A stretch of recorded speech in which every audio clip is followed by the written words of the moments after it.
Alors, j'ai téléchargé la vidéo pour qu'on n'ait pas à se taper des pubs. Elle dure 20 minutes et je peux aussi mieux régler la vitesse. Je la découvre en même temps que vous. Le titre de la vidéo, c'est « Est-ce que les femmes préfèrent la taille ou la beauté du visage ?» On va essayer de répondre à cette question avant de regarder la vidéo même. Alors moi, je dirais que il y a des femmes à visage et des femmes à taille. Tout comme il y a des hommes à cul et des hommes à sein. Mais idéalement, bien sûr, on aimerait tous que notre partenaire ait les deux à la fois. Des beaux seins, un beau cul. Que le mec soit grand et beau à la fois, évidemment. Mais j'ai constaté qu'il y a des meufs qui accordent une plus grande pondération à la taille ou au visage. Les deux existent, selon moi. Quand il est moche mais qu'il fait 1m90. Quand un 10 sur 10 1m75 pense qu'il est meilleur qu'un 7 sur 10 1m90. Et aussi, je voudrais dire un truc, c'est que on va parler de variations de taille. Il y a des seuils en dessous desquels et il y a des seuils au-dessus desquels les variations de taille comptent beaucoup moins. Je m'explique. Je vais prendre des exemples extrêmes, ok? Par exemple, on va prendre une différence de 15 cm de taille, ok? Une différence de 15 cm de taille. Par exemple, si vous passez de 1m20 à 1m35, j'exagère évidemment, de 1m20 à 1m35, ça ne change pas du tout votre sex appeal. Mais par exemple, la même différence de 15 cm vous fait passer de 1m70 à 1m85, là il y a une grosse différence de sex appeal, ok? De même, il y a des tailles au-dessus desquelles les différences ne valent plus grand chose. C'est par exemple, si vous passez de 2 mètres à 2m15, vous n'allez pas séduire beaucoup plus de meufs avec une différence de 15 cm. Il y a des seuils en dessous desquels, j'ai eu un certain exemple extrême, je dirais que c'est 1m65 par exemple. En dessous de 1m65, les différences de centimètres ne valent pas grand chose quoi. Que vous fassiez 1m65 ou 1m50, je pense que vous aurez dans tous les cas beaucoup de mal à séduire. Et au-delà de 2 mètres, les différences de taille ne valent plus grand chose. Mais par exemple, une différence de taille entre 1m70 et 1m85, évidemment que ça va jouer sur votre sex appeal. Et en fait, ça c'est valable aussi pour la beauté du visage, par exemple. On va prendre une différence de 2 points, ok? Vous passez de 2 sur 10 à 4 sur 10, votre vie ne change pas tellement. Vous passez de 6 sur 10 à 8 sur 10, là, vous passez d'un mec lambda à un beau gosse, quoi. De 6 sur 10 à 8 sur 10. On parle toujours de différence de 2 points. Vous passez de 8 sur 10 à 10 sur 10, je pense que d'un point de vue sentimental, ça ne va pas changer grand chose. Ça ne va changer que si vous faites de votre physique un métier. Mais votre vie change beaucoup moins que si vous passez de 6 à 8 sur 10. C'est exactement la même chose que pour la taille, c'est le même raisonnement. On peut aussi faire le même raisonnement pour l'argent. Vous passez de 1000 à 2000, ça change énormément votre qualité de vie, votre confort matériel. Si vous passez de 10 000 euros par mois à 11 000 euros par mois, là ça ne change pas grand chose, voyez. Le même raisonnement s'applique à la taille, à la beauté, à l'argent. Il y a des seuils en dessous desquels les différences ne valent pas grand chose et il y a des seuils au-dessus desquels la même différence ne vaut pas grand chose aussi. Et entre les deux, la différence compte. Et on peut aussi ajouter encore un truc avant de commencer la vidéo de Léo des Philogènes. Si vous avez une tête, on va dire, à 1 sur 10, passer de 1m70 à 1m80 ou 1m85 ne changera pas grand chose dans votre vie, quoi. Il faut quand même que les autres paramètres ne soient pas trop dégueulasses pour que, par exemple, les changements de taille, si elles ont lieu bien sûr, aient un impact quelconque. Et de même, si vous faites en dessous de 1m50 par exemple, que vous ayez une gueule 5 sur 10 ou 8 sur 10, ça aura moins d'impact que par exemple si vous aviez une taille à 1m70 ou 1m80 par exemple. Allez, on va commencer la vidéo de Léo des Philogènes. Je vous parie qu'il va répéter la même chose, si il est honnête. Allez, on commence. Alors, les femmes préfèrent-elles les hommes grands ou alors les hommes beaux? J'aimerais qu'on réponde aujourd'hui à cette question légère, mais qu'on y réponde de manière sérieuse. De toute façon, je sais que vous vous posez cette question, donc on va y répondre. Et en fait, la comparaison se fait, et je vais y répondre à la fin. Je vous donnerai ma réponse. Mais la comparaison se fait sur le côté.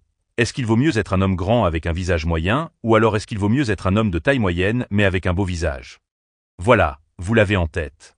Vous y réfléchissez, mettez-le dans les commentaires si vous le souhaitez. Mais j'aimerais que vous ayez déjà votre réponse à vous, avec vos arguments à vous. Et moi, je vais vous livrer ma réponse, mon raisonnement, mes arguments. Voilà, on est parti. Alors, l'avantage quand on est grand, déjà, c'est que on va prendre les avantages de chacun. Les gros avantages qu'on retrouve chez les grands, mais qu'on ne retrouve pas chez notre ami, qui est donc beau de taille moyenne, mais avec un visage moyen. Alors, le grand, il y a 3 trucs qui sont avantageux. 3 grandes choses. Déjà, c'est la silhouette. C'est la première chose qu'on voit. Un mec qui est grand, boum. En fait, vous ne regardez même pas son visage, vous voyez déjà juste la silhouette. C'est-à-dire que l'appréciation de la taille vient avant l'appréciation du visage. Pourtant, le visage, c'est l'un des premiers trucs qu'on voit, mais la taille, ça vient juste avant. La taille, c'est la silhouette, et la silhouette, c'est vraiment le premier truc qu'on voit. Assez d'accord avec ce qu'il dit aussi. La taille, je pense, joue beaucoup plus que le visage dans les relations entre hommes aussi. Un homme qui voit un autre homme grand, il va le respecter, voire le craindre dans l'éventualité d'une confrontation physique. Mais un beau visage n'inspire pas la crainte. Peut inspirer la jalousie éventuellement, mais pas la crainte, éventuellement le respect. La taille intimide. Donc, bon point pour la taille. Deuxième bon point, c'est que ça met tout le monde d'accord. La taille, être grand, c'est unanime. On ne va pas commencer à parler de subjectivité ou je ne sais quoi. Non, s'il y a bien une caractéristique sur laquelle toutes les femmes sont d'accord, c'est qu'un mec plus grand qu'elle, c'est cool. Voilà. Ça ne veut pas dire que les femmes sont incapables de tomber amoureuses d'hommes plus petits qu'elles, absolument pas. Mais juste que tout étant égal par ailleurs, si elles pouvaient rajouter 5 cm à leur mec, je pense que toutes les femmes le feraient. Donc, c'est unanime. Ah aussi, les meufs sur les réseaux sociaux parlent beaucoup plus facilement de taille que de visage. Parce que la taille, c'est quelque chose qui se définit facilement, qui se quantifie facilement. Il faut juste parler de centimètres, quoi, tout simplement. Et de dire X est plus grand que Y ou X est plus petit que Y. Alors que la beauté du visage, il faut connaître une certaine terminologie, savoir parler de mâchoire, savoir parler de jawline, savoir parler de pommettes, de forme des yeux, etc. Pas toutes les meufs sont capables de verbaliser pourquoi elles aiment bien un visage, mais toutes les meufs sont capables de verbaliser des différences de taille, de comparer des tailles. Ça parle de centimètres tout simplement. C'est pour ça d'ailleurs qu'il y a beaucoup plus de vidéos TikTok de meufs qui parlent de taille que de meufs qui parlent de beauté du visage, parce que c'est plus difficile à verbaliser. Oui, voilà, il y a plus de choses à prendre en compte, vous voyez, sur un visage. Alors que la taille, c'est, on va dire, unidimensionnel, alors que le visage, vous pouvez avoir 3 éléments beaux, un élément laid, et vous avez globalement quand même un visage beau, vous voyez, ou peut-être pas. Et par exemple, un autre visage peut être aussi beau, mais avec d'autres éléments beaux et d'autres éléments laids. La beauté du visage est plus multidimensionnelle, multifactorielle. Il y a plusieurs éléments à prendre en compte, alors que la taille, c'est juste comparer des centimètres. Allez, on continue. Et la troisième chose que je trouve intéressante avec la taille, c'est que, contrairement à la beauté du visage, il y a un rappel constant. C'est un autoconditionnement où, en fait, toute la journée, vous vous rappelez que vous êtes plus grand que les autres. Il y a un peu un côté « je regarde les gens d'en haut ». Quand vous êtes beau, on ne vous rappelle pas tous les jours. Les gens vont dire « si, l'avantage des gens beaux », etc. Non, ce n'est pas vrai. Un mec beau ou une femme belle, ce qui va se passer au mieux, c'est qu'il va avoir un peu plus de regard dans la rue, mais le monde ne va pas se plier pour lui. Comme par exemple pour une femme belle. Ce n'est pas quelque chose qu'il va voir tout le temps dans son quotidien. Alors que quand vous êtes grand, en fait, de fait, vous regardez les gens d'en haut. Donc, c'est un rappel constant que vous avez une forme de supériorité sur les autres, ce qui est quand même un autoconditionnement assez sympa. Cette partie psychologique dont on parle assez peu, que je trouve intéressante. Quand vous êtes beau, oui, vous passez devant un miroir, vous vous dites « salut toi ». Mais à part ça, il ne va pas se passer des trucs de fou non plus. Les hommes beaux, dites-le nous dans les commentaires. À part avoir un peu plus de regard féminin dans la rue, peut-être même certains regards masculins des fois, la vie ne change pas terriblement. Il n'y a pas que les regards, il y a aussi la façon dont les femmes se comportent avec vous, quoi. Mais peut-être que les mecs beaux ne s'en rendent pas compte puisqu'ils n'ont pas d'autres points de comparaison, sauf s'ils ont été laids avant. Par exemple, un mec qui a été laid à une époque donnée et qui devient beau, je ne sais pas, parce qu'il a perdu du poids, il se rendra compte de la différence de traitement. Mais souvent, les gens qui ont été toujours beaux, ou toujours laids, ou toujours moyens, ils ne peuvent pas comparer. Éventuellement, s'ils sont attentifs, ils peuvent comparer comment ils sont traités par rapport à leurs potes, qui a un niveau de beauté différent, mais ils ne peuvent pas se comparer avec eux-mêmes. Ça dépend. Je dirais que ce que dit Léo peut paraître logique, mais je ne sais pas s'il y a des données empiriques là-dessus. Je ne pense pas. Léo qui parle d'autoconditionnement lorsqu'on est grand, moi je pense que c'est aussi valable lorsqu'on est beau, puisque les gens sont gentils avec nous, les filles sont gentilles avec nous. Comme on l'a vu dans l'article tout à l'heure, les mamans prennent plus soin de nous, les professionnels de santé à l'hôpital prennent aussi plus soin de nous. Ce que dit Léo, ça peut paraître logique, mais je ne pense pas que ce soit vérifié par des données objectives. Allez, on continue. Quand vous êtes une femme belle, on pourra en reparler, c'est un peu différent. Là, pour le coup, il se passe des trucs un peu extraordinaires. Moi, j'ai des anecdotes comme ça, soit de femmes qui me l'ont raconté, soit moi en présence d'une femme belle où je vois le monde vraiment se tordre autour de vous. Une distorsion du temps et de l'espace autour de vous qui est assez incroyable. Vraiment, il y a une tension dans l'air quand vous marchez aux côtés d'une belle femme. Ah oui, il y a une tension dans l'air. Moi, je me souviens, il y a des périodes où je me disais « Ah, là j'étais nerveux parce que je savais qu'on allait marcher dans Paris et il allait se passer des trucs. C'était sûr, il fallait se préparer psychologiquement. Parce que quand vous êtes avec une femme belle, il va se passer des choses pour le meilleur comme pour le pire autour de vous. Des regards, des simples regards, mais il y a des trucs hallucinants. Moi, j'ai déjà eu des passe-droits dans des situations.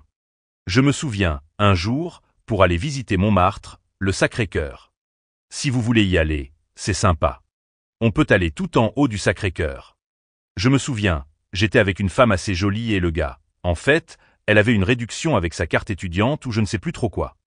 Elle n'avait pas sa carte étudiante, du coup elle dit au guichetier, « Écoutez, je n'ai pas ma carte étudiante. Normalement, c'est payant que vous soyez étudiant ou pas. » Mais là, il dit, « Venez voir. » Il commence à regarder rapidement je ne sais pas quoi, peut-être la carte vitale ou autre chose, et finalement il dit, « Allez-y, c'est gratuit pour vous deux. » Ok, d'accord. Moi, ce n'était pas moi qui avais eu le truc gratuit, c'était grâce à elle. Donc, bam, pour nous deux, c'était gratuit. C'était une grande parenthèse pour dire que la beauté c'est cool aussi. Alors la taille, pourquoi finalement, pourquoi ça plaît tant, pourquoi c'est si sexy aux yeux des femmes? Ce n'est pas parce que c'est esthétique. La taille a un côté esthétique, mais ce qui est plus esthétique, c'est l'harmonie. Ce n'est pas tant la taille, c'est d'être harmonieux. Donc ce n'est pas ça. C'est juste que la taille exprime et répond à un besoin millénaire féminin qui est le besoin de sécurité. Vous le savez déjà si vous regardez cette chaîne. Donc quand vous êtes capable d'évoquer chez une femme le sentiment de sécurité, oui, vous gagnez beaucoup de points. C'est d'ailleurs l'une des choses. J'avais fait une vidéo là-dessus qui avait fait pas mal de vues où j'expliquais comment faire se sentir une femme en sécurité. C'était finalement la compétence la plus importante à exprimer le plus rapidement en séduction, et la taille est une manière de le faire. Mais heureusement, il n'y a pas que la taille. Il y a le physique, être musclé ça aide, mais il y a plein d'autres choses. Il y a le calme, la confiance en soi, la manière de parler, même une manière de parler calme et plutôt posée. Il y a la capacité de prise de décision, que j'avais beaucoup développée dans cette vidéo d'ailleurs. En fait, là où je veux en venir, c'est qu'il y a plein de choses qui peuvent se substituer à la taille. Il y a plein de caractéristiques qui peuvent remplacer la taille pour susciter chez une femme le sentiment de sécurité. Alors, tout ce qu'il dit là, c'est vrai. C'est qualitativement vrai, tout ce qu'il vient de dire. Il y a plein de manières de faire ressentir la sécurité à une autre personne, évidemment. Mais ce qu'il y a, c'est que vous verrez jamais un coach de sélection, là je ne parle pas que de Philoshin, mais vous ne verrez jamais un coach de sélection arriver à quantifier tous ces paramètres qui tous évoquent la sécurité, mais pas autant la sécurité lorsqu'on les compare entre eux, vous voyez. Par exemple, je donne des pondérations au hasard.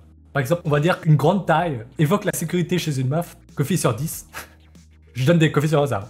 Mais peut-être que le fait de parler calmement, ça aura peut-être un coefficient 0,5, vous voyez. Est-ce que ça vaut le coup? Si ça se trouve, c'est négligeable, quoi. Les coachs de séduction ne vont jamais comparer entre les caractéristiques sécurisants, entre guillemets, d'un homme. Parce que de toute façon, on n'a pas de données là-dessus. Mais empiriquement, comportez-vous normalement, voilà. Soyez juste pas chelou, quoi. Et vous arrivez à draguer les meufs, tout simplement. On va dire que les coachs de séduction ont tendance à surestimer ces autres paramètres qui inspirent la sécurité, mais qui en fait ne comptent pas pour autant que ça, quoi. Par rapport à d'autres paramètres comme le fait de mesurer 1m90 ou le fait d'être très très riche, d'avoir une belle voiture, etc. Avoir une belle voiture en étant réellement riche, hein, je précise. Allez, on continue. Et c'est pour ça qu'il y a heureusement plein de femmes qui choisissent des hommes qui ne sont pas forcément plus grands ou des hommes qui ne sont pas excessivement grands et qui tombent amoureuses de ces hommes parce que ces hommes ont su les faire se sentir en sécurité. D'ailleurs, petite anecdote. Moi, à chaque fois que je vois une femme belle ou attirante avec un homme de sa taille ou un homme plus petit, je vais toujours regarder l'homme. Je vais observer l'homme. Je vais peut-être pas les suivre, mais je vais vraiment observer et étudier pour voir ce qu'il y a dans son comportement qui l'a mise à l'aise. Parce qu'il y a forcément un truc sur lequel il a été très bon pour la mettre en sécurité, pour la faire se sentir en sécurité. Ça, j'en suis pas sûr en fait. Ce n'est pas pertinent d'essayer de deviner pourquoi un mec lambda dans la rue est en couple. Parce qu'en fait, on ne sait pas. La meuf peut avoir plein de défauts non apparents. Le mec peut avoir plein de qualités non apparentes. Ça se trouve, la relation entre les deux est très déséquilibrée. Ça se trouve, c'est lui qui doit se plier en quatre pour la meuf et non l'inverse, etc., etc. Là, c'est de l'interprétation par les coachs séduction, quoi. Mais on ne saura jamais pourquoi un couple, entre guillemets, mal assorti dans la rue existe. Il peut y avoir des milliers de raisons. C'est pour ça que je dis toujours, et je répète encore une fois, tout le monde peut se mettre en couple, tout le monde peut baiser. Les couples, entre guillemets, mal assortis que vous voyez dans la rue, il peut y avoir des milliers de raisons derrière, quoi. C'est pour ça que je dis, tout le monde peut baiser, tout le monde peut se mettre en couple. Mais tout le monde n'aura pas forcément les plus belles meufs, tout le monde n'aura pas le même niveau de compliance. Ça se trouve, pour qu'une meuf se mette en couple avec vous, vous devriez accepter qu'elle vous trompe, etc., etc. Allez, on continue. Vous apprenez des choses, vraiment. Vous verrez qu'il y a beaucoup de choses qu'on peut apprendre rien que dans l'apparence et le comportement. Si vous avez ce couple en face de vous, vous pouvez apprendre beaucoup de choses. Attendez voir, je vais lire vos commentaires, ensuite on va commenter, ok? Aldarov, il serait intéressant d'avoir une expérience sociale en mettant un homme beau à côté d'un homme grand, visage moyen, et de demander aux femmes qui elles choisiraient. Comme je l'ai dit avant qu'on commence la vidéo, je pense qu'il y a vraiment des femmes à taille, entre guillemets, et des femmes à visage. Mais évidemment, elles aimeraient bien voir les deux. Ça dépend des meufs, quoi. C'est un peu comme les hommes à seins et les hommes à cul, quoi. Exactement. Et aussi, il faut définir ce que ça veut dire visage moyen et taille moyenne. Falcos le Boga a écrit: un homme beau, on aura facilement confiance en lui, on va pas fouiller son sac au carrefour, on va le dépanner d'un ticket de bus, on va se sentir confiance en lui. Certainement. Au Poobs, je crois que c'est la première fois que tu commentes, bienvenue à toi. En même temps, les coachs peuvent pas admettre cela, sinon leur taf serait inutile. C'est vrai ce que tu viens de dire sur les couples, personne ne connaît les compromis faits dans les couples. Exactement. Falcos le Boga a écrit: parfois le couple mal assorti, c'est juste un homme et une femme dans la rue. C'est peut-être juste son cousin en fait. C'est peut-être le mec qu'elle coque en ce moment. On ne sait rien en fait. C'est peut-être son money slave, on n'en sait rien. Zoro le Brave, bienvenue à toi. J'ai du vécu, j'en ai connu des gars. Je peux te dire qu'un mec BG, très fin, etc., il paraît fragile. Bon, bref. L'observation que suggère Léo Déphléogine ne permet que de connaître les couples superficiellement, mais on ne saura jamais comment ils se comportent dans l'intimité, quoi. Il peut y avoir plein de compromis dont on n'a pas idée et qui ne sont pas apparents. Si vous voulez, le discours de Léo Déphléogine, comme je l'ai dit, il est entre guillemets qualitativement juste, mais il ne quantifie rien, quoi. Il est incapable de donner des chiffres sur l'importance des différents paramètres qui permettent de se dire. Évidemment, c'est très difficile à quantifier. Hein. C'est pas un reproche, mais ça, c'est le genre d'exercice auquel il n'essaiera jamais de se livrer parce que, évidemment, ce n'est pas vendeur. Ah aussi, là, je vais raconter des anecdotes personnelles, mais sans vous permettre d'identifier qui que ce soit. Vous pouvez le vérifier vous-même. Hein. Quand vous demandez à des meufs, des Tinder girls, ou à des meufs de votre quotidien, pourquoi elle est avec leur mec actuel ou leurs ex, la majorité du temps, elles vous diront, je sais pas, parce que je m'entends bien avec lui. C'est un compromis. Même les meufs, si elles vous font assez confiance, vous avoueront qu'elles ont d'autres mecs à côté aussi. Et en fait, le mec officiel, là, le mec officiel qu'elles ont, en plus des autres mecs qu'elles ont dans le viseur, c'est un compromis, qu'elles ne sont pas toujours capables de verbaliser. Mais toutes les meufs sont toujours en train de comparer leur mec actuel officiel avec d'autres mecs éventuels. Très souvent, très souvent. Je devrais pas dire toutes les meufs, mais c'est très souvent. Allez, on continue. Faites des choses comme ça. D'ailleurs, c'est un conseil que je vous donne aussi. Quand vous croisez une femme qui vous plaît, votre type de femme, regardez si son mec est à côté. Regardez à quoi il ressemble, comment il se comporte, quels traits il exprime. Qu'est-ce que vous ressentez quand vous le voyez? Quel genre de traits de personnalité vous inférez en le voyant? Voilà. Donc, là où je voulais en venir sur cette partie, c'est que la taille, effectivement, c'est important. Ça se voit vite, c'est la silhouette, tout ça. Mais c'est substituable, et on va voir si c'est le cas aussi de la beauté. On va voir aussi quels sont les avantages de la beauté sur la taille, puisqu'on continue notre bataille taille vs beauté. Alors, ce qui concerne la beauté du visage, c'est un peu plus difficile. Il y a une composante objective à la beauté, mais il y a aussi une composante subjective, et ça, les gens l'oublient bien vite. Il y a le camp de ceux qui disent que la beauté, c'est subjectif, et puis les autres qui disent non, c'est objectif. En fait, c'est les deux. Il y a une grosse composante objective, indéniable, qui reprend certaines caractéristiques importantes, notamment par exemple la symétrie du visage, la finesse des traits, l'harmonie des traits. Le dimorphisme, évidemment, c'est-à-dire le caractère masculin du visage, l'éclat de la peau. Voilà, il y a plein de variables objectives, quantifiables, mesurables. Je suis globalement d'accord avec ce qu'il vient de dire. Il y a les traits, je vais être plus explicite, qui sont beaux pour quasiment 100% de la planète, ok? Quasiment. 99%. C'est avoir une jawline visible. J'ai pas dit mâchoire carrée, j'ai dit jawline visible. Ça, c'est beau chez 99% de la planète. Avoir des pommettes hautes, projetées vers l'avant et sur les côtés. Je ne dis pas d'avoir des pommettes de mannequin, mais je quantifie pas, mais avoir des pommettes qui ne sont pas basses. C'est beau pour tout le monde. Avoir un visage pas long, ça c'est beau pour 99% de la planète. Aussi. Un visage qui est pas. Voilà des exemples de traits qui sont universellement reconnus comme beaux. On va dire des caractéristiques de beauté objectives. Évidemment aussi qu'il y a une part de subjectivité. C'est par exemple, il y a certaines meufs qui seront plus attirées par des mecs qui ont une belle mâchoire mais des yeux pas ouf, et d'autres meufs qui sont attirées par des beaux yeux mais une mâchoire pas ouf. C'est les compromis quoi. La part de subjectivité, c'est par exemple, est-ce que vous préférez les blondes ou les brunes? Tout le monde aimera entre guillemets des yeux en amande ou soit des hunter eyes chez les mecs et des yeux en amande chez les meufs. Voire des yeux de biche chez les meufs aussi. Je viens de sortir quelques mots-clés. Allez, on continue. Attendez, je vais lire vos commentaires. Le respect, oh my god, philogène, c'est ABG, donc tout ce qui dit est destiné obligé. Ah, ça dépend. Ce qu'il vient de dire est assez juste globalement, mais il quantifie pas. Aipso a écrit, mais surtout, dire qu'un mec beau, c'est mieux que grand, ça ne veut rien dire. Faut être précis. Exactement. Il faut dire, qu'est-ce que ça veut dire beau? Est-ce que ça veut dire 9 sur 10? Est-ce que ça veut dire 8 sur 10? 7 sur 10? Et grand, ça veut dire quoi? Est-ce que c'est 1m95? Est-ce que c'est 1m90, 1m85, 1m80? Il faut préciser ça. Allez, on continue. Bon, dans le chat, vous êtes en train de vous disputer dans le fameux débat beauté versus taille. Mais comme j'ai dit, c'est très nuancé. On va reprendre la vidéo. Qui permettent de dire qu'un visage est beau et qui mettent tout le monde d'accord, y compris les enfants, les nourrissons. Dès le plus jeune âge, vous présentez des visages à des nourrissons et ils vont se mettre d'accord. Il va y avoir un consensus pour définir ce qu'est un beau visage. Les nourrissons, vous allez me dire comment on évalue ça, si le bébé ne sait pas parler. On évalue ça avec le temps de regard. Les nourrissons de quelques mois vont regarder plus longtemps les visages qu'ils trouvent beaux. C'est marrant parce qu'il y a un consensus, et ce consensus, c'est le même qu'on retrouve plus tard avec les adultes. Donc, il y a une grosse part objective à la beauté du visage, et en l'occurrence la beauté masculine. Il y avait aussi un truc sur lequel je voulais revenir. Il a parlé de dimorphisme. Le dimorphisme, c'est les caractères qui permettent de différencier hommes et femmes, quoi. Et ben là, je serais assez nuancé en fait. Il y a des meufs qui sont sincèrement attirées par des Dolph Lundgren, peut-être que j'écorche son nom, des Henry Cavill, des Brad Pitt, qui sont sincèrement attirées par ce genre de mecs. Et il y a aussi des meufs qui sont sincèrement attirées par des chanteurs de K-pop, des Justin Bieber, etc. Donc la notion de dimorphisme sexuel, je ne suis pas sûr, quoi. Il y a des meufs qui sont peut-être programmées pour être attirées par des mecs, entre guillemets, efféminés, mais beaux, ou des mecs masculins, mais beaux. Il y a des meufs qui, clairement, vous leur proposez Brad Pitt ou Justin Bieber, elles diront « je préfère Justin Bieber ». Allez, on continue. Cette part objective répond à un besoin sous-jacent, qui est le besoin d'une bonne génétique pour se reproduire. Pour une femme, un homme avec une bonne génétique pourra transmettre cela à ses enfants. Donc, un beau visage masculin avec une symétrie du visage. Par exemple, c'est un visage qui exprime à la fois le dimorphisme, donc le taux de testostérone. Pas vraiment, pas vraiment.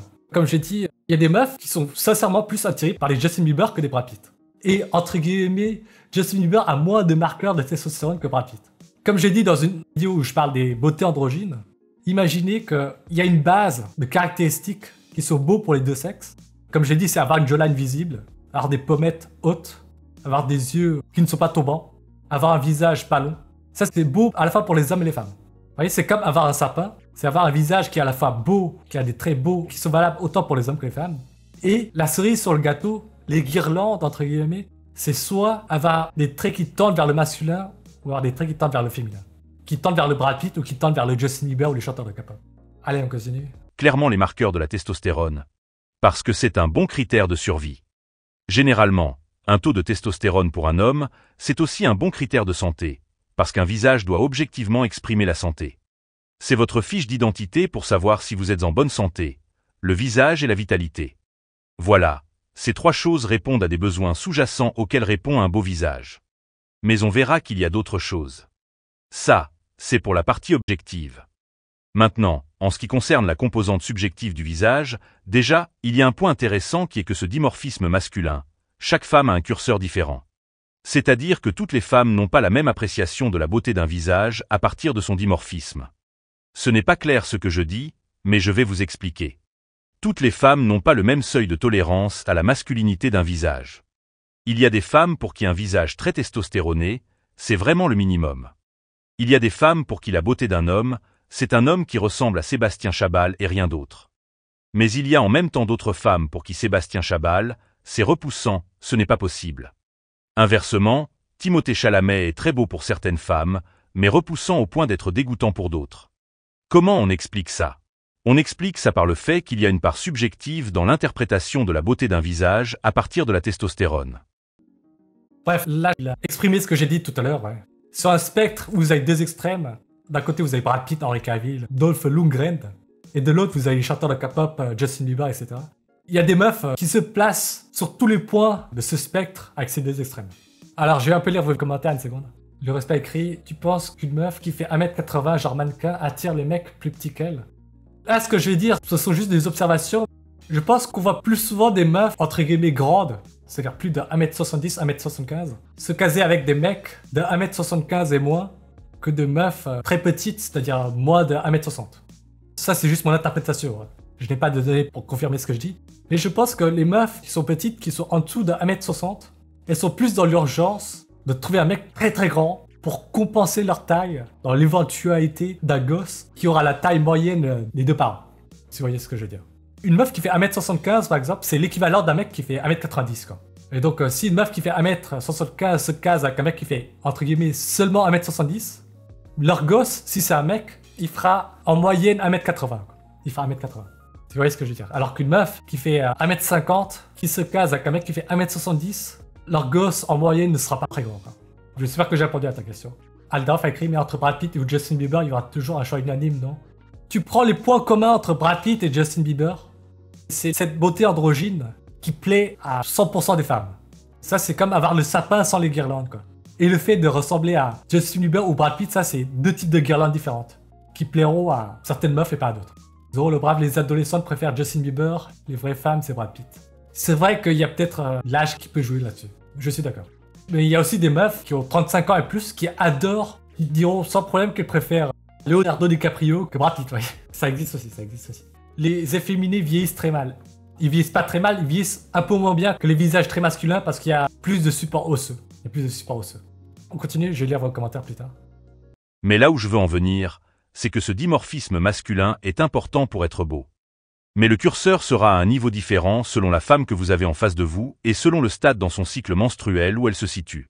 Il y a une deuxième chose à dire sur la composante subjective de l'appréciation d'un beau visage chez les femmes.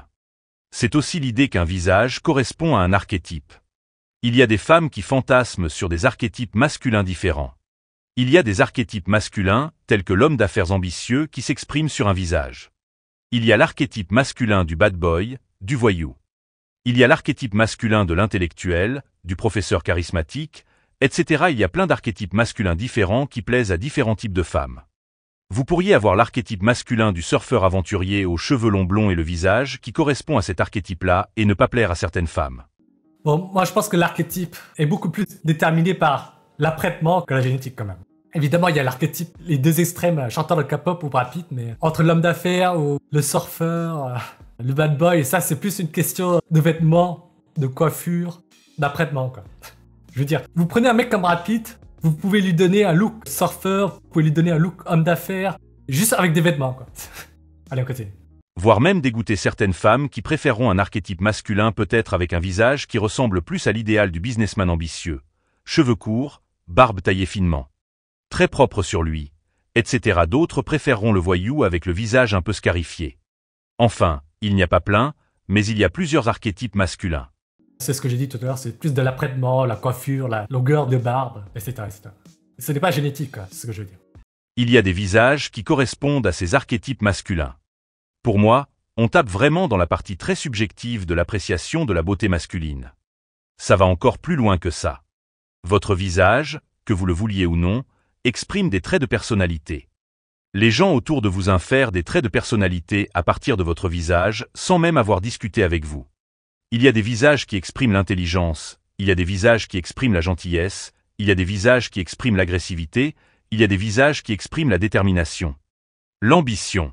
En fonction de la femme que vous avez en face de vous, en fonction du stade dans sa vie où elle se trouve, de son âge aussi.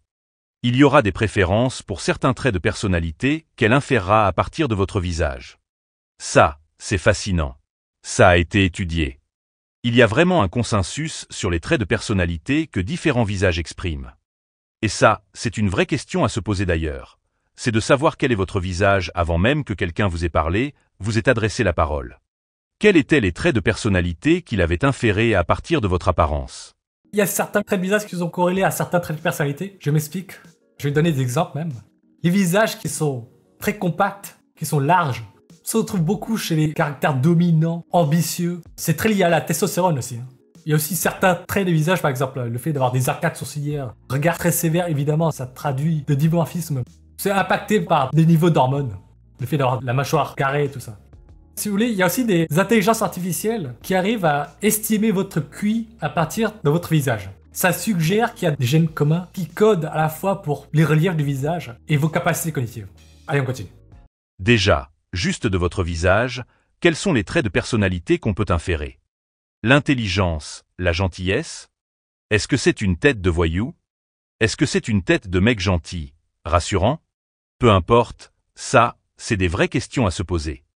Et ce qui est marrant, c'est qu'il y a un consensus. Les gens, généralement, vont donner les mêmes réponses. Les gens arrivent même à inférer un QI à partir d'un visage. Il y a un consensus là-dedans et non seulement il y a un consensus, mais en plus, ce consensus est généralement proche de la réalité. C'est-à-dire que les gens arrivent avec précision à déterminer le niveau de QI d'une personne à partir de son visage. Ça, c'est ouf. Les intelligences artificielles y arrivent. Donc je pense qu'un grand nombre d'humains à qui on demande l'avis peuvent aussi y arriver. Ensuite, est-ce que ces études ont été faites sur des looks ou seulement des photos portraits avec tout ce qu'il y a en dessous du buste de caché? Je ne sais pas.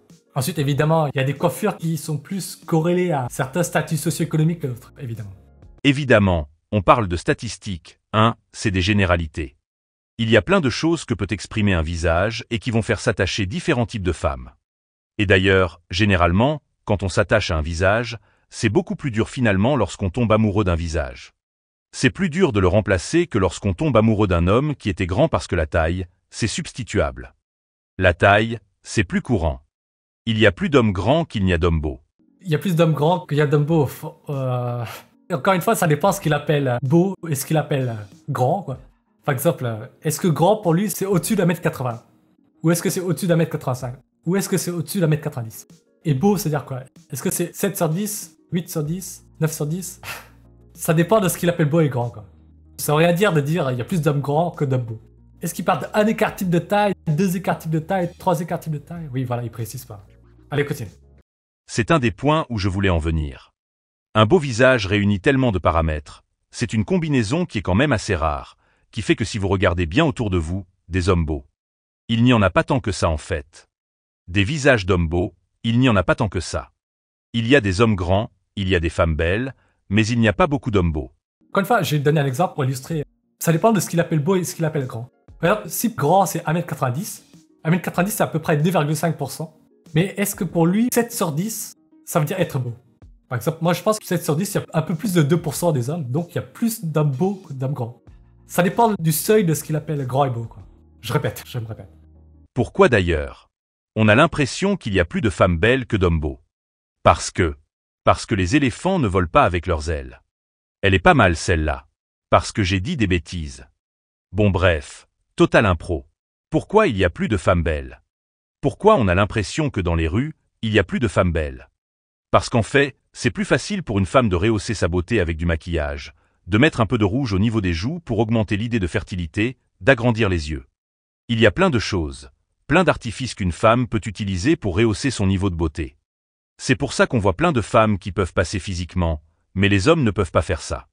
On ne peut pas augmenter le caractère masculin du visage avec du maquillage. On ne peut pas même augmenter la vitalité et la jeunesse du visage.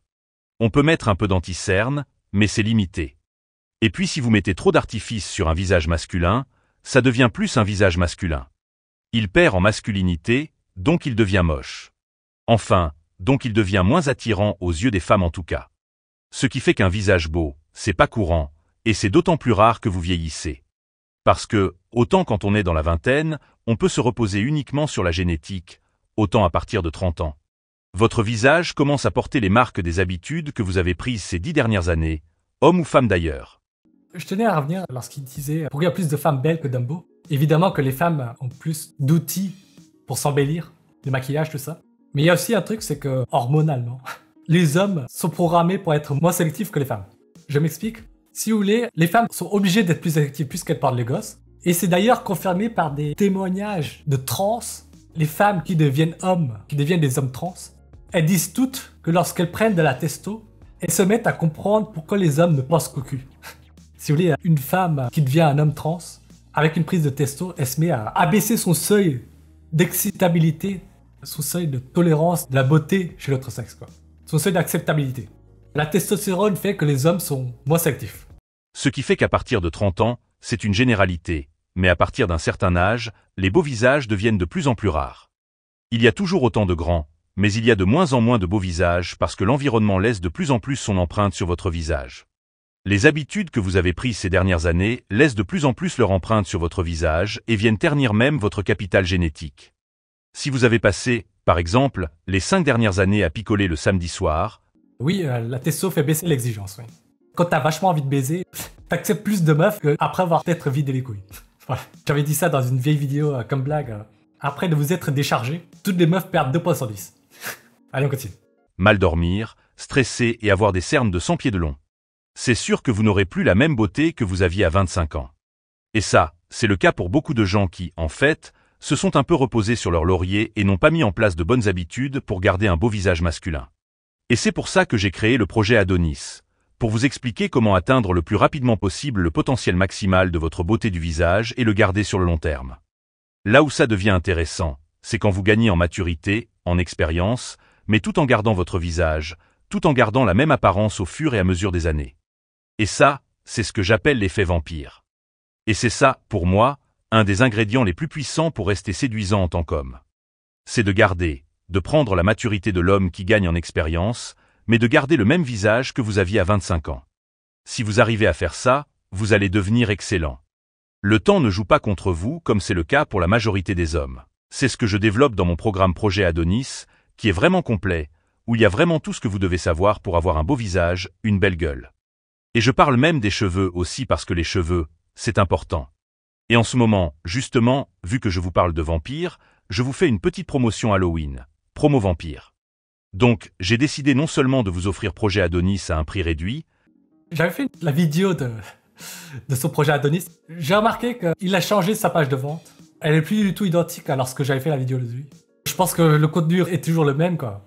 Franchement, pour bien vieillir, je ne connais pas le contenu de son programme Adonis, hein, mais je dirais que les conseils très bateaux pour bien vieillir, c'est bien dormir, évidemment. Éviter le stress. Manger à sa faim. Garder un body fat pour les hommes à peu près de 12-15%. Bien dormir, manger en quantité suffisante, garder un body fat plus ou moins constant. Manger beaucoup de micronutriments, beaucoup de fruits et légumes. Manger varié. Vous faites juste ça. Bien dormir, pas de stress, ne pas fumer, ne pas boire, pas beaucoup quoi. Et manger varié. Ça fait 90% du boulot. Je ne sais pas ce qu'ils proposent pour les 10% restants, mais je ne suis pas sûr que ça vaut le prix. Je ne suis pas sûr que ça vaut le prix de quelconque formation beauté d'ailleurs. Je pense que là, je viens de vous résumer les principaux ingrédients qui permettent de bien vieillir et qu'il faut certainement 90% du résultat possible. Si vous voulez, les conseils pour bien vieillir, vous allez sur Google, vous tapez conseils pour bien vieillir, vous prenez une demi-heure de votre journée, vous voyez, et vous prenez les 10 premiers sites qui vous donnent par exemple des listes de 10 conseils pour bien vieillir. Vous allez voir que les 10 sites qui proposent des listes de 10 sont très redondants. Au lieu d'avoir 100 conseils différents, vous aurez peut-être 15 conseils différents, quoi. Si vous voulez, 10 listes de 10 conseils, théoriquement ça devrait proposer 100 conseils différents, mais en fait vous allez voir que c'est assez redondant, il y a 15 conseils qui résument les 100, quoi. Bref, voilà. Et je ne pense pas que Léo, dans le programme de Léo, il y ait quoi que ce soit d'inédit qui ne soit pas sur ses 10 premiers résultats sur Google. Je ne pense pas. Même si il y a dans le programme Adonis des conseils qui ne sont pas sur les 10 premiers résultats Google, je pense que ces conseils inédits ont une pondération infime sur la beauté du visage. Si vous voulez, il y a 3-4 conseils qui font 90% du résultat, et il y a peut-être 20 conseils qui jouent sur les 5-10% restants, quoi. On continue, il reste 1 minute de vidéo, ensuite je vais lire vos commentaires. Mais en plus de vous offrir un accès de 1 an, de 12 mois, dans le club des Fiogines, dans lequel chaque semaine, chaque mardi soir, vous pourrez discuter avec moi. Alors maintenant, pour répondre à la question, moi je suis persuadé que si on reprend notre exemple, le mec grand avec visage moyen vs le mec beau avec taille moyenne, pour moi c'est ce dernier qui l'emporte. C'est la beauté qui l'emporte sur la taille, parce que la taille est substituable. Les effets positifs de la grande taille, le besoin auquel la taille répond, à savoir notamment le sentiment de sécurité, vous pouvez y répondre autrement. Mais la beauté reste quand même quelque chose qui est difficilement substituable parce que ça réunit tellement d'informations, ça donne tellement d'informations sur vous. C'est une véritable fiche d'identité, le visage. Déjà pour cette raison, je trouve que la beauté est plus importante que la taille. Et la deuxième raison, c'est que la beauté surtout, c'est pour moi la vraie raison, c'est que la beauté est plus rare. La beauté est peut-être moins que la taille, parce qu'on voit en premier lieu la taille et ensuite on voit la beauté du visage. Mais c'est quand même l'un des premiers trucs qu'on voit sur un homme et surtout, c'est plus rare. Un beau visage est plus rare qu'un grand corps et ce qui est rare est précieux. Ce qui est rare a de la valeur. Pour moi, c'est ça le meilleur argument. Je vous dis à bientôt. Bon, lui, il parierait plutôt sur la beauté du visage que la taille, mais en fait, comme j'ai dit, il faut qu'il définisse ce qu'il appelle beau, quoi, et ce qu'il appelle grand aussi. Il faut qu'il définisse des seuils. Allez, je vais lire vos commentaires une seconde. Zoro, le brave, pour moi, la taille du front, c'est l'intelligence. Il n'a pas précisé, ok. Gunsmaya a écrit, il y a des théories, le process communication mode, qui disent que le visage se marque avec le temps en fonction de la personnalité. Pour la leader, elle est repoussante quand on est enfant, visage mal formé, tout ça, pour me protéger, je dirais que c'est inconscient. Oui. Les meufs ont un réel talent pour s'embellir contrairement aux mecs, c'est vrai. Elles ont plus de moyens. Mais je pense que c'est une question de mœurs. La testo fait baisser l'exigence, oui, je l'avais dit.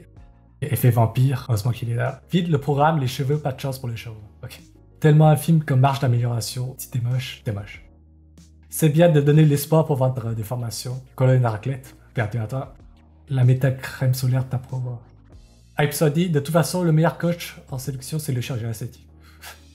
Denis Chauffon Lapère a écrit « Je viens d'arriver, est-ce que l'inversement du processus de vieillissement pourrait être rendu possible par le génie génétique dans les décennies qui viennent ?» C'est possible, c'est possible. Il me semble qu'ils ont réussi à ralentir le vieillissement des souris. Le temps qu'ils expérimentent ça sur les humains, il faudra attendre quelques années, je pense. Je ne sais pas si on sera encore là. Il faut voir. Mais je pense que c'est possible. Alors, est-ce que vous avez encore des trucs à dire sur la vidéo de Léo Déphilogine? Ouais. Je suis globalement d'accord avec ce qu'il dit en fait dans cette vidéo, mais il ne quantifie pas quoi. Quel est le décile de la population qui correspond à beau selon lui? Quel est le décile qui correspond à grand selon lui? Je dis décile, mais c'est percentile aussi. Hein. Le seuil de ce qu'il appelle beau et grand, pour savoir ce qui est le plus rare. Mais le raisonnement, qualitativement, ce qu'il a dit, c'est juste. Ce pourquoi je suis pas d'accord, je l'ai dit pendant le commentaire de cette vidéo. C'est une vidéo sympa, mais... Aussi, pour tous ceux qui ne voudront pas payer pour le programme Léo Déphilogine, je vais vous proposer tous les conseils pour être beau gratuitement là. Comme je l'ai dit, allez sur Google, vous tapez conseils pour bien vieillir visage, mot-clé à pied sur Google. Vous prenez les 10 premiers sites qui proposent des listes de 5-10 conseils. Vous aurez peut-être 10 listes de 10 conseils, donc potentiellement 100 conseils différents. Mais vous verrez qu'il y aura des conseils qui reviennent dans toutes les listes, ou qui reviennent dans seulement 7 listes, ou 5 listes. Les conseils qui reviennent le plus souvent, c'est ceux qui comptent le plus en fait, tout simplement. Les conseils qui reviennent une seule fois, ou qui n'apparaissent pas, ou qui n'apparaissent que dans le programme de Léo Déphilogine, c'est ceux en fait qui comptent le moins. Tout simplement. Les conseils qui reviennent le plus, c'est ceux qui vous permettent le plus de bien vieillir. Par exemple, je vous parie que dans quasiment toutes les listes de conseils pour bien vieillir, il y a des trucs très bateaux du genre bien dormir, éviter le stress, fumer le moins possible, boire le moins possible, et bien manger. Là, je viens de vous aligner 5 conseils. Ces 5 conseils-là jouent à 90%, vous permettent d'atteindre votre niveau de beauté maximal à 90%. Au moins 90%. 5 conseils qui font 90% du résultat, quoi. Et peut-être que Léo Déphilogine peut vous sortir 20 conseils autres que ces 5-là, mais ces 20 autres conseils vont se partager les 10% restants. 20 conseils qui se partagent les 10% restants, c'est-à-dire chaque conseil va peut-être jouer pour 0,5%, vous voyez. Aldarov a dit même chose pour ceux qui veulent perdre du poids, éviter de payer pour un coach musculaire. Effectivement. Si vous voulez, c'est toujours pareil. Dans tous les domaines d'amélioration, que ce soit la muscu, la perte de poids, la beauté du visage, la séduction, il y a 2-3 principes, 3 conseils très simples qui fournissent 80-90% du résultat potentiel, quoi. Et le reste, les conseils suivants, c'est pas sûr qu'il en vaille la peine. Le retour sur investissement vaut le coup, quoi.